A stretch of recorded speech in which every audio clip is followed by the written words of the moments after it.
Keemy boy, that joint, that going crazy. Yo, what's good, everybody? Welcome back to another episode of Independent Grindz, the podcast where we spotlight independent artists, label owners, and people really putting in work in the culture. I'm your host, Keem The Dream, and today's episode is special because we got somebody in the building that a lot of people in Rock Hill and the Carolina hip-hop scene already know about. When you talk about the foundation, the people who was doing music before social media, before streaming, before everybody had a home studio, this one of those names that comes up. Today we got Rock Hill legend LOC in the building. OG, welcome to the Independent Grindz. Word. I appreciate you for having me. First off, for the people that might not know the full story yet, who is LOC? LOC, it's a Southern MC, Rock Hill, South Carolina neighborhood, Westgate. Born and bred, born in Boy Hill, raised in Westgate. LOC actually stands for Love of Cash. As a young jittybug out here, always in pursuit, trying to get that money. For sure. You're considered one of the Rock Hill legends in this music history shit, so take us back. What was Rock Hill like when you were first coming up in it? Rap back then, it was only a few heads. And to the earliest, my knowledge, like people like Robert Attaway, Walt T, Mike Sam, the Party Pack, Rico Sims, Corley Sims, my homeboy PM, Jerry Roach, of course, Willie Hutchinson, All Counts, just a few of us. Yeah. And a lot of these guys was doing demos and whatnot, but nobody actually went to the next level to do retail. And I kind of came after a lot of these guys. Yeah. But the thing about it was like, when I came after these guys, I was the one doing the retail. You know, but it was cats way before me, but it was just like I just tuned in more to the business aspect, retail, getting money, and going independent because, of course, I wanted a major deal. Yeah. But I felt like going independent, having more control over the major deal once I get the major deal, because when you get a deal, you get what you negotiate. And for sure. Being strong independent would have given me better negotiating grounds. When did music first enter your life? Oh, snap. Yeah. Man, it just depends. You mean like the love of listening to music or actually doing music? Yeah. Both. Well, of course, you know, with my grandparents, you know, growing up with them and them playing the radio. Yeah. And listening to a lot of old school stuff, even white people, you know, back in them days. And of course, I had a neighbor that was playing the trumpet, and he was older than me, and I looked up to him. Yeah. So when I got in 7th grade, I wanted to play the trumpet, which was kind of my introduction to like actual composing, learning, writing music, and playing. And also, you know, we have those little shows and whatnot. So playing my instrument, Yeah. you know, doing a little, you know, thing that we have for school. That was my introduction. Who were some of the artists that inspired you growing up? Oh man, just you mean all or just major or local? It don't matter. Like who? Both really. Who is like, you know, some people you listen to, or like what made you really want to start doing it? All right, word. Locally, it had to be Walt T, Mike Sam, them to begin with, and a lot of people talk about Walt T. Yeah, no doubt. And Corley Sims, of course. Yeah. Cause he took the whole rap thing to the next level. He was like Scarface out here. You For know what real. I'm saying? Like the rapper Scarface. Yeah.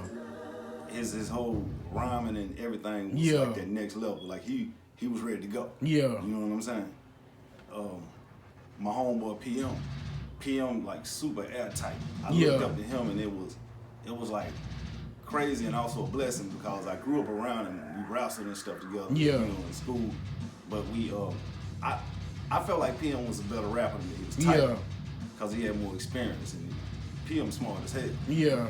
And but we did, you know, we worked together, and we did my first project. Yeah. You know what I'm saying? Retail was with PM. And I looked up to P, and I still do. That motherfucker, he's super tight. Yeah. But as far as like major, man, I would have to say Big Daddy Kane was my first inspiration. Yeah. Listening to Ain't No Half Step. Did you grow up on more East Coast rap, Southern rap, or what? East Coast. Because of the time, because the era. The era was in, yeah. East Coast dominated. And the thing was, like, a lot of guys from my generation, they rapped the way they rap. Yeah. Because you really had to have skills. Yeah. You know what I'm saying? You had to really be rapping then. Yeah, you had to have bars for real. Like, a lot of stuff they get away with now is, like, amazing. Because even when I was trying to come up, you know, I was better at writing. Yeah. And then freestyling. Yeah. I could freestyle a little bit back then. I'm better at freestyling now. Yeah. But in those times, you know, I was better at writing, and then it's like it took so long to record stuff. Yeah. You know, like I would write the song, and it would probably take weeks to months to get it the before way I you actually need it. recorded it to that final version. Yeah. And in between, I did like little demo versions and stuff. And I know the song before I do the final version. I would get in the booth, don't even look at the paper or nothing, and do the song. Yeah. Like a one take. Yeah. You know what I'm saying? Like what they call a cut to tape. Yeah, yeah. Perfect. When did you realize you could actually rap and people respected it? Oh snap. Let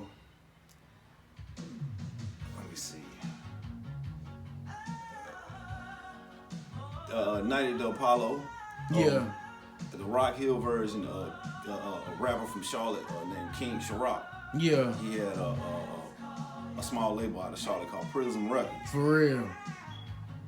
No, Reality Records. Reality Records. And he had this big showcase, and I placed in the showcase in the second showcase. Yeah. But the first showcase, I didn't place. I was nervous as hell. Yeah. But my people and everybody was out there, and it felt good, and that kept me, you know, going. Kept you doing it. That first showcase, Corliss Sims was even in that showcase. For real. In Phase was in that showcase. Yeah. In Phase wind up, I can't remember if it was the first one or the second one. I think it was the second one. They won and got a management deal with Riddick Bowe's manager. Yeah. And that's how they took off and got the deal with Madonna. Damn. What was the first song you ever recorded? You remember? Yeah. What was the first song you recorded? It was called Down on Your Luck. Down on Your Luck. Yeah, because I wanted to sell dope so bad. Yeah. And I was like begging my uncles, begging even homegirl, she passed, rest in peace, Jacqueline Jones. R.I.P. Our brother Darryl Jones was a little, you know, dope boy. He was getting some money. Yeah. And I asked Jacqueline one day, could I get a pack or whatever? Yeah, for my brother. Yeah. And she was like, Tony, no, you'll get raw. Now, mind you, back then, I'm about like 60, 70 pounds. Yeah. Trying to sell dope. Yeah. You know what I'm saying? So, but eventually, I wound up getting on when I was about 16. Yeah. Back then, there wasn't Instagram, no TikTok, or YouTube like today. How were artists in Rock Hill actually getting their music out back then? Doing shows. You had to like rent a building unless you got a spot, but most of the time it was renting buildings like the Elks Lodge or Celanese Union Hall, or you know what I'm saying, be down at the what it is, the Menzel Temple, I forgot the other little spot, but it was spots like that where we would, you know, get to do shows and perform and stuff like that. But we would have Sir Speedy Printing over there off of Anderson would do like the posters and stuff. Yeah. Like the old school, like orange, mixed color, you know, type of, you know, all kind of stuff. Yeah. And we'll get the staple guns and go around town putting them on just the put them poles up and stuff and have flyers and stuff like that. that was basically it, and word of mouth. And it wasn't that much to do, so like you gotta think so about it. If a party is about to happen and everybody want to know about it. They going. It wasn't like now. Who are some of the other artists from the area back then that people should remember? Oh shoot. Oh, you mean locally or locally? Oh shoot, Shorty Will. Hell of an MC. Of course, my homeboy PM. Yeah. Corley Sims, Walt T, Mike Sam. Let me see. Definitely Gino. Yeah. Gino fire as hell. Let me see these other boys. Now, there was this one cat. He was pretty good because he was a decent rapper, but his production was off the damn chain. For real. He was known around here because he came and lived out here. He was from Chester. Yeah. A cat named D'Amico. Yeah. And like his dude was from Rock Hill, Kenny Pickett. I went to school with him. Kenny was a hell on that damn. He either had an MPC or SP 1200. Yeah. And his production was like crazy, like next level Mobb Deep type. You know what I'm saying? This shit was tight as hell. Do you remember the first time somebody in the streets or that was out and was like, man, look, you hard. Like, I like your music. Oh yeah. Like people was really showing me appreciation and telling me that they like what I was doing. Yeah. I recognized it when I did my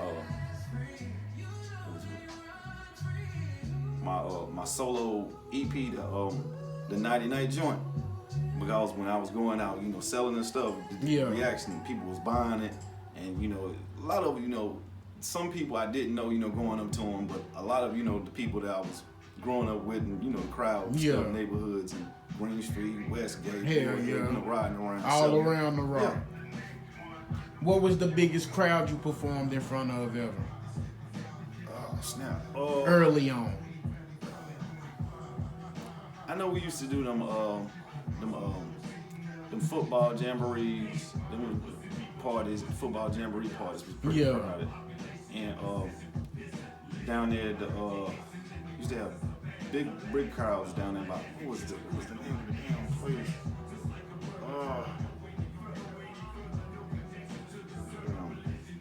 I can't think right now, but they had a nice crowd. But after the Rock Hill stuff, I would definitely have to say when I did the show with Crime Lace, when I was signed with Crime Lace Records in Tennessee, and my first show, which was as big as hell, was with we went to damn Cooksville, and the headliner was T. Reezy. Word. And T. Reezy later on got signed with Bodyhead Entertainment. Yeah. With Roy Jones Jr. Roy Jones Jr.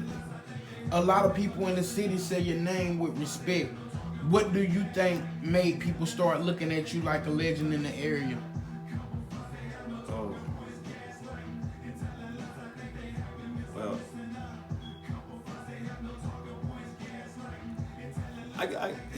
Well, a lot of people throw that around a lot, like a legend, because a legend really don't become a legend until it's over. Yeah.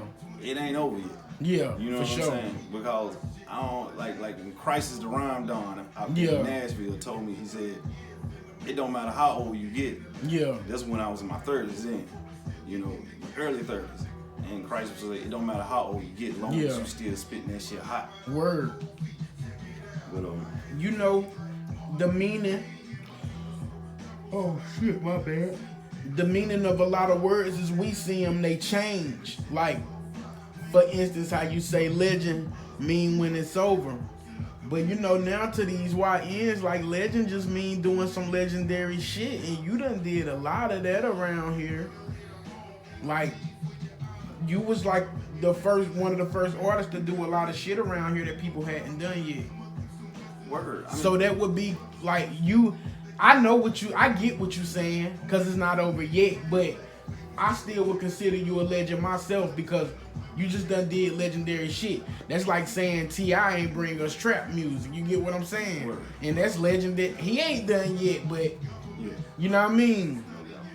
So people gonna look at you as a legend, I promise you. I do too. It was just laying the foundation. Yeah, for 'Cause sure. That's like when the Mind Benders was coming up. Yeah. Which later, evolved into the Bat Squad. Yeah.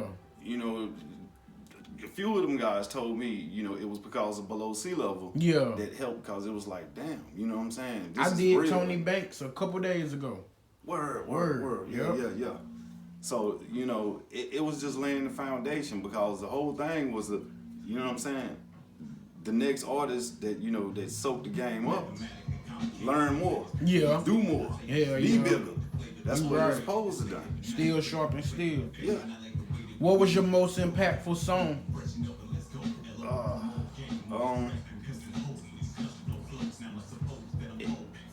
It just depends on what you mean, like for myself, or like popular as far as the people that heard it. Yeah. Oh man, I say in the beginning, it had to been. This has been a few, but in the beginning, I had to say, "Would You Love Me the Same?" Yeah. Because Eddie Owens played that on the radio. Word. And then after "Would You Love Me the Same," it had to be "Talk About 'Em," because that was it later went on Below Sea Level. Yeah. But it was part of a single, the summer before Below Sea Level came Yeah. out, and I was getting that single on cassette out free. For real. When people bought a $20 bag of weed from me, you get the the single. Get so the they was- song, Yeah, they yeah. smoking and they bumping to the tape. You know what I'm saying? But What's one moment in your music career where you thought like, yeah, this might really go somewhere? Did you ever come close to signing like a major deal? Like you told me about the label just now. What was that like for you? well, Do you like it? Let me change that question. Do you like it more being independent, or did you like it more with the label backing? Well, Crime Lace, it was still An independent label. But the thing about Crime Lace, they had national distribution with selected hits out of Memphis. Yeah. And they had already, worked with artists like Haystack, which is because of Haystack, you had Jelly Roll come out. Yeah. And Jelly Roll came from the whole camp with the Top Dollar Boys. For real. And the Top Dollar Boys came from trying to fuck with Haystack. Yeah. And DJ Q, my executive producer, was connected to Stack, was Word. connected with Jelly Roll and the Top Dollar Boys. Damn. And then Jelly started doing music with us, did videos with us. I didn't actually get in the studio with Jelly when I did the song. I had already did the song. Yeah. And I was looking for a feature. And Q put Jelly Roll on the damn song. Damn, that's crazy. Yeah. That's crazy. Yeah, man. It was cool as hell the way, because it was like a family type of atmosphere thing. Yeah. With Crime Lace. Because it And was that's really, the way you want to feel. Yeah, going to the next level. Because Yeah. they was trying to get the major, you know what I'm saying? Yeah. P&D, production and Yeah. distribution with a major. It's Yeah. really what Q was trying to get. Word. And but also with us, he was giving us the freedom to do what we wanted to do also. Yeah. You know what I'm saying? Like if we get something else, just come back to Crime Lace and, you know what I'm saying? Yeah. Show us some love. Yeah, Just yeah. like what he was doing with the other stuff too.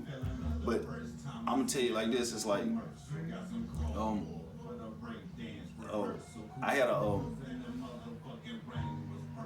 Cash Money Records, Ron Williams. Yeah. He had heard the demo of Below Sea Level. For real. Because when Pen and Pixel was doing the artwork, the girl Melissa at They the was company, playing it. Yeah, and they was out there getting some stuff done. Word. And she gave him the damn demo, and they was listening to it, and he called me, gave me the office number and Manny Fresh's page number, said I need to get some beats from Manny Fresh. Yeah. And during that time, they was so damn busy, you know what I'm saying, because of they had got to deal with, I think, Universal for like $100 million or Yeah, something. and they started dropping too. Yeah, because whenever I was calling the damn thing, it kept on saying, we just celebrating and congratulating, you know. Yeah. But, and then also, I sent demos and shit out to a lot of people, but another company that gave me they was really wanting to get me was Suave House. Word. With 8-Ball and Hell MJG. yeah. They actually sent me a letter in response of the The project CD. that I sent them, Yeah. you know what I'm saying, at the time. And then I had to showcase another time for kind of a major independent from out of Miami, Florida. It was called Quick Hit Records. Word. Down in Columbia. But it's been some, you know what I'm saying?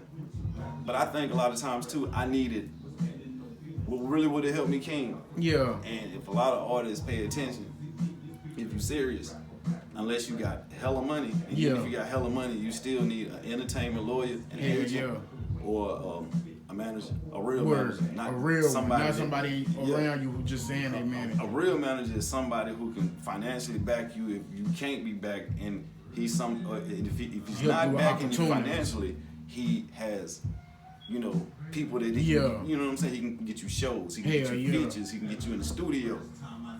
For sure. What do you think stopped more artists from Rock Hill from blowing up back then? Money. Yeah, you had to spend money, man, like you do now. But like, even with me doing the Pen and Pixel cover, that cover, man, it was a $2,800 cover. Damn. But Melissa only charged me $750. For real? Yeah. So let's go into that, because a lot of people, well, I ain't gonna say a lot of people don't know, but myself, just from like growing up and hearing about you, I used to always hear that you was the first person around here to be able to have those covers. Cause back then Master P and a couple major artists was the only ones that we knew of getting Pen and Pixel covers. You was the first one to do that around here, and it looked like, I was telling you off camera, it looked so similar, like what you was doing back then, like you was ahead of your time. Cause that shit looked just like when you place an AI prompt and tell it to make you a cover. That's what your shits looked at like back then. Like that's what people doing now. Like, how did you come about making that happen? Like, how did you do that? With that, I'm gonna tell you, like, me hooking up with Pen and Pixel was easy. Yeah. Artists that I was listening to was using them. Yeah. And back then they had everything on the inside of the cover. The CD cover. Yeah. The record company number, the manager numbers, where the record company at, who they used for studios and artwork. It was all in the inside. So I called Pen and Pixel and they sent me a promo package. Word. And I looked at it, saw the price list, contacted them. Yeah. Started a relationship with the girl that was, handling my Helping account. you do it. Yeah. And she liked me.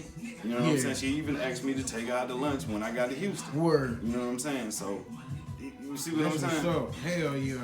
And a lot of that stuff, man, was just, being curious. And, you know what I'm saying? And learning. And getting a lot of it rolling the way I did was because of my cousin, Mr. 1001 Styles. Yeah. James Robinson from Patterson, New Jersey. He directed me to some books that I needed to read. Word. To show me, you know what I'm saying? What music to do and business, stuff. publishing, this, what you need to do. Yeah. You know what I'm saying? And that helped me a lot. Let's talk real for a second. How hard was it for you balancing like what you had going on with your street life and doing the music too? It wasn't, because I was crazy as hell. Yeah. And my frontal lobe wasn't fully developed. Yeah. And I was doing what the hell I wanted to do. I mean, just that simple. I was hard-headed as hell. Yeah. Which was bad, but it was good because I wasn't afraid. Word. You know what I'm saying? And do you think it helped or do you think it hurt you? It helped, but it hurt at the same time because a lot of times I should have taken my time and took certain directions that would have got me to the pot of gold. Yeah. Instead of all that mud and heartache and shit I took myself through. Took yourself through. Yeah. But you live and learn. True. You know what I'm saying? You do. True. What's one lesson streets taught you that you still carry today? Streets, not music. Yeah, streets. Word. That you will never, that you still carry with you, like every day. That the streets are fucking unforgiving. Very unforgiving. Because the streets wouldn't exist if it wasn't for hunger. True. These motherfuckers, that shit'll eat you up, man. And and it ain't no, they made for this, no, anybody could be made for that shit. Yeah. You know what I'm saying? Because I didn't see I done ran into people that look like some puss ass, punk ass motherfuckers. But they'll do some shit to you. Will like have you like gone the next day. You know what I'm saying? Yeah. You can't judge no motherfucking body, and when you dealing with dirt, you know what I'm saying? Expect to get some sort of dirt back. Hell yeah, for sure, for real, man. Like at this point, Keem, to be honest with you, man, it's like I'm me. Yeah. And a lot of my past have, you know, got me the person I am today, but I'm still evolving because I'm still learning. Hell Anybody who says that they act like they know it all, or you know, you can't tell them nothing. They dead. They dead spiritually, and they actually dead on this planet. For real, already. They are fucking growing no zombie. Yeah. You know what I'm saying? You have to keep evolving. You do. Facts. Did you ever feel like the music industry overlooked Carolina artists? Hell yeah. And I found out why. I mean, like, you gotta think about it. We was in the Bible Belt. We still in the Bible Belt. For real. And one of the examples, one of the main things I should have really paid attention to when I was young was when Master P came out. Yeah. He was right there in Fort Mill. For real? Think about it. He played for the Hornets. They, you know what I'm saying, hell tried him out, you know what I'm saying? Yep. But word I had found out when I was reading, you know, because the magazines used to tell you everything. I used to read the hell out them damn magazines. Yeah. You know what I'm saying? And P said that the owner at the time, he told P that he would have wanted to keep him on the team. Yeah. He was a great player, but he didn't like his music. Oh. And he didn't want that around him. Yeah. Because think about what would have happened. I probably would have got signed to No Limit if P would have established himself here. Because all them boys was out here. Like, even when I worked with Mr. Servo, he would have grabbed a bunch of people around, like artists like y'all around here, what y'all was doing. Like, dog, Mr. Servo, who used to roll with Master P, when me and him was chopping it up and stuff before, you know, we did some work together. Yeah. He was telling me when P was fucking with the Hornets, they was all out here. A lot of them boys was like around the Charlotte, Fort Mill, Rock Hill area. I ain't gonna say the girl's name, but a girl from Rock Hill, he was fucking around with. You know what I'm saying? And I know her people and shit. You know what I'm saying? That's crazy. Yeah. Why do you think artists from smaller cities sometimes struggle to break through?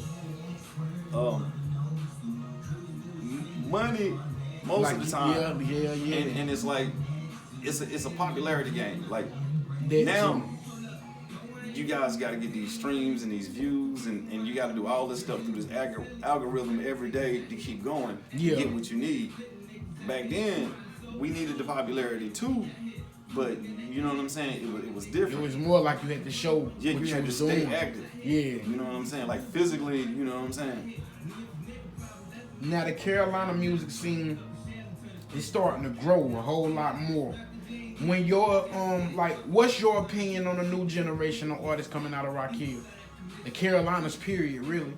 Where I'm gonna say Rock Hill though, cause we got a lot of, you know what I mean? Yeah. A lot of people doing their thing. What you think about the artists, this new generation coming out now? I mean, I like the energy and stuff, and you know, but the only thing, like with the whole thing right now with what's going on, it's only a small percentage of it. It's like the originality. It's what's killing. It's a problem. It's like it's a problem. They cookie cutting. Everybody sound the same. And sometimes it's kind of disgusting to me because I'm an artist for real. Yeah. Even if I don't make money off of it, I still want to do it. You want to do music because you love music. Everybody ain't that way, and it's like you got a lot of artists that's like, whatever's hot now, that's what they gonna do. Whatever's hot now, that's what they gonna do. You right. Do you think social media made it easier or harder for artists? Easy. Definitely. Hella easy. Because people ain't even have to go through the shit y'all had to go through. As far as like finding a studio, finding somebody to distribute, like all this shit is like right in your face now. Yeah, just going y'all to the had studio to do was stuff. Because you had to know somebody. reels or tapes. Like even when you had to do the tapes, like you had to get the ADATs, which was like VHS tapes. That's what you mix down to. Yeah. And you know, but then after that, I mean, that's what you recorded to was the ADATs, but you mixed down on the DAT tape. But the crazy thing about it is like when you got a reel, you get in there, like you got your producer in there. He got his MPC or his SP1200. Yeah. And you put the floppy in there, the verb Yeah, in there, and he pull up the beat. Now, dude on the engineer on the mixing board, he got to take every instrument and put it on there, one by one. From into that board right there. And then put my vocals in there, and they gotta mix that shit right there. Dump them into the instrumentals on one of the ADATs, and then the vocals on the other ADAT. And mix that shit together and put it on the damn DAT. Damn. Yeah. That was a lot, I'm sure. Too much like doing work. Yeah, I'm sure it was. And Lord knows if you're gonna use like live instruments. I used to use live instruments and shit too. For real. Yeah. What do young artists get wrong about the music industry? You think? Get rich quick. You know what I'm saying? And then with these 360 deals, making them slaves and shit. But I understand if you hungry as hell and they go a damn steak, you ain't gonna give a damn about what's the consequences behind eating that damn steak after you done. You right. I get it. What advice would you give artists who trying to make it? Be patient. Get your money right first. You know what I'm saying? Yeah. Have some kind of backup plan. Like whether you got your own business, which is better. That's how you get rich, is owning your own damn business, being the damn boss. Hell yeah. Or having some type of solid career or trade, like for real, and then take the money from that and invest it into your music. Because real talk, right now what's going on, it's gonna take about 100, low end, 150 to 200,000 to promote one single properly. Yeah. You gonna have to put that bread on it properly. Outside of music, who was LOC as a person? I'm first and foremost, I'm a son, I'm a brother, I'm a father, I'm a cousin, I'm a friend. Fact. You know, I'm a human being. Yeah. Because I'm a black man. Yes, sir. And the darker you are, the closer you are to the original human being. Yeah. And I'm a man of God, and I'm on a different path. I'm not like no holier than thou, and we finna debate about the devil, and no, I'm not doing that. Grow. Exactly. You know, it's like I'm one of God's warriors, and God didn't have no punks. All his warriors was straight up. You know what I'm saying? Yeah. Real. What are some things people might not know about you?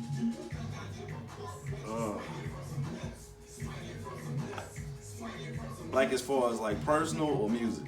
Anything, any way you wanna answer it. Personal, I have to stay personal unless you in the know.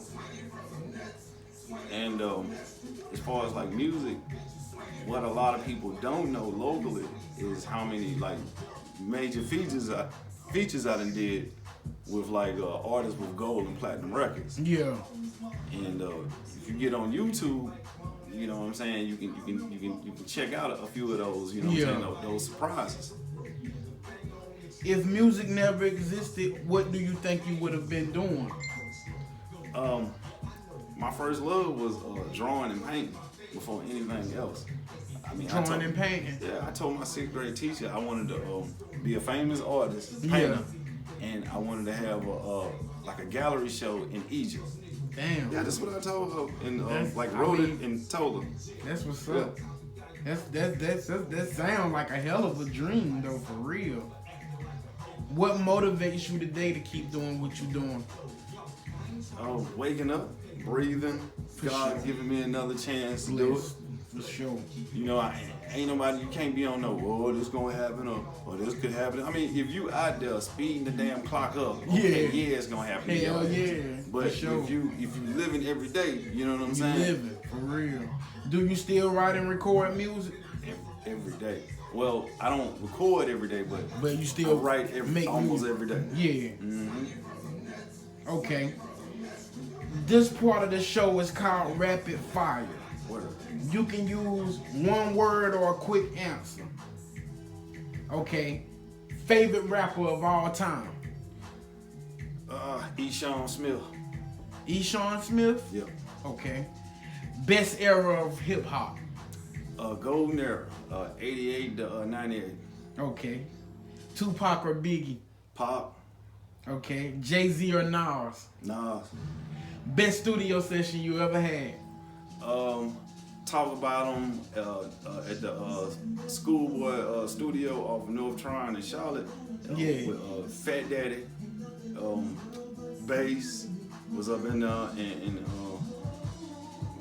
we had a couple other people in there. But that when we recorded Talk About Them, man. Yeah. Because back then it was like the whole atmosphere, how everything felt. It was just different, man. I feel you. Biggest lesson in life?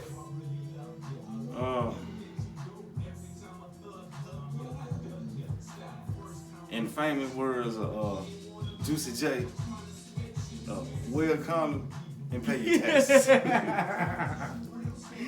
Before we wrap it up, I want to give you the floor.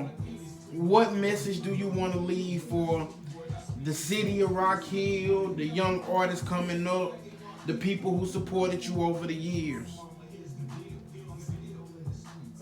Man, for the city of Rock Hill, Yeah.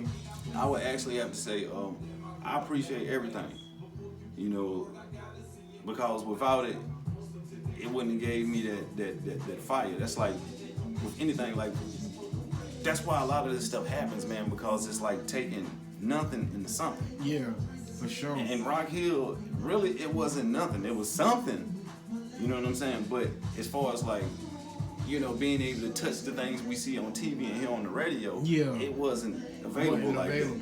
Facts. Yeah, man, and it's like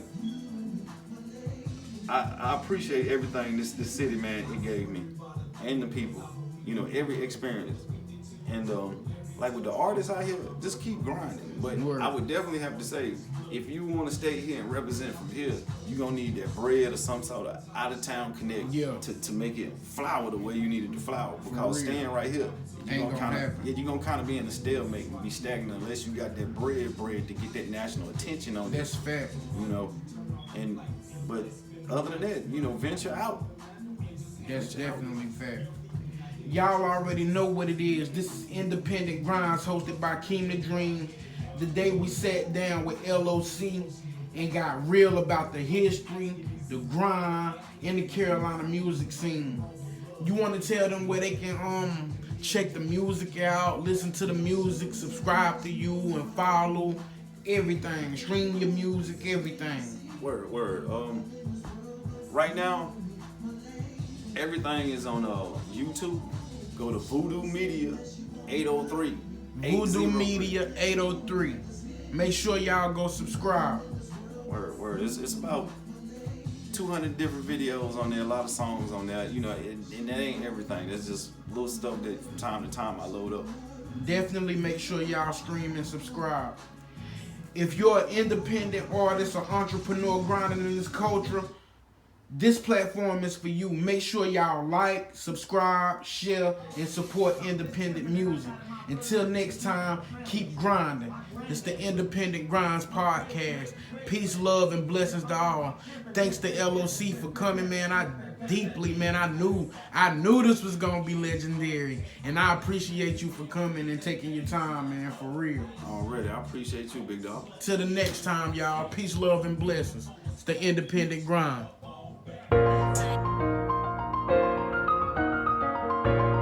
Keem boy, that joint that going crazy.